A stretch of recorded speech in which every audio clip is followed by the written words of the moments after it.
Dahil na rin nag-summer na at halos nagsisimula na din ang uminit, naisipan ng mga katrabaho ko na mag-swimming sa gabi.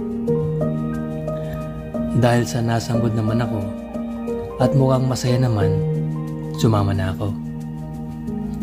Nagkataon lang na mga kasama ko sa room may umalis dahil may bibili nata o mamamasyal sa mall. Wala naman sa isip ko ang kung ano-ano nang sininyasan ko isang guard na nakabantay sa building ng mga rooms namin para sabihin na kailangan ko ang susi para mabuksan ang room. Lumapit si guard at tumingin siya sa akin. Hindi ko naman binigyan ng mali siya ang tingin niya habang binubuksan niya ang kwarto. Sabi ko, "Buti kuya may susi ka din."